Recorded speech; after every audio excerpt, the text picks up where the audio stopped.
መከራችን፣ ስቃያችን፣ አጀንዳችን ማለቂያ የለውም።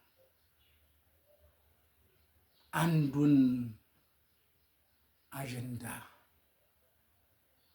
ይዘን ስንወያይ ሌላ አጀንዳ ይሰጠናል።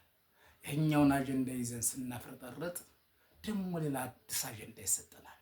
ያኛውን አጀንዳ ሳንጨርስ ደግሞ ሌላ ትኩስ አጀንዳ ይሰጠናል። ኦርቶዶክሳውያን መከራችን በዝቷል።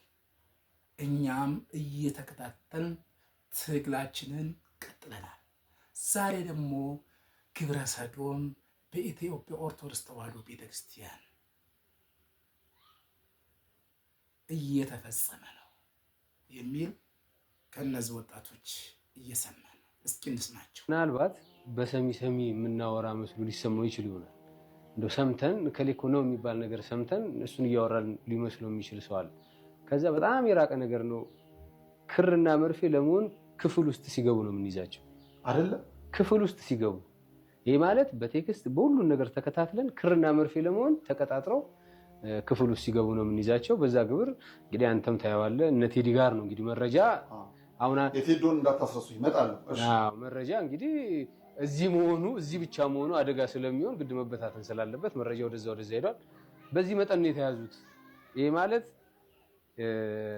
ሊቀ ዲያቆን ይዘናል፣ ክርና መርፌ ሊሆን ሲገባ ማለት ነው። ይሄ ማለት አንተ እንግዲህ ባለማዊው አንድ ሰው ከአንድ ሰው ጋር ወደ በግብር ለመገናኘት ወደ አንድ ክፍል የሚገባው ረጅም ሂደቶች አሉት።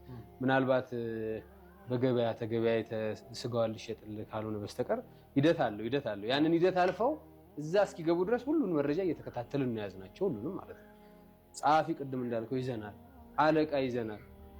ጉልበቱን ስንስመው የነበረው አለቃ ከአንድ ወጠጤ ጋር እንደዚህ ያለ ያረግ ሲገባ ይዘናል። ጸሐፊ ይዘናል፣ ሊቀ ዲያቆን ይዘናል፣ ቁጥጥር ይዘናል። እንግዲህ እንደሰማችኋቸው እነዚህ ወጣቶች በቤተ ክርስቲያናችን ውስጥ ግብረ ሰዶም እንደሚፈጸም ቁጭ ብለው እየነገሩን ነው። ዋጋም እየከፈልንበት ነው። ታስረናል፣ በማገለጣችን ወደ እስር ቤት ተወርውረናል እያሉ ነው ኦርቶዶክሳውያን። በውስጥም ኦርቶዶክስ ላይ አደጋ መጥቷል። የሙስና አደጋ ተጋርጦባታል።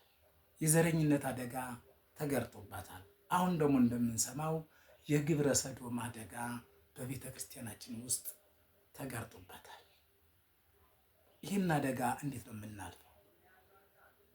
በማስቀደስ በመቁረብ ምጽዋት በመስጠት ወይስ እንዴት ነው ይህንን ችግር ልናልፈው የምንችል ስንል መወያየት፣ መደራጀት፣ አንድ መሆን፣ መተባበር፣ በጋራ መነሳት፣ በጋራ እነዚህ ግብረ ሰዶማውያንን ማጽዳት፣ በጋራ ሙሰኞችን ማጽዳት፣ በጋራ ዘረኞችን ማጽዳት፣ በጋራ ቤተክርስቲያን እንድትከበር መደራጀት።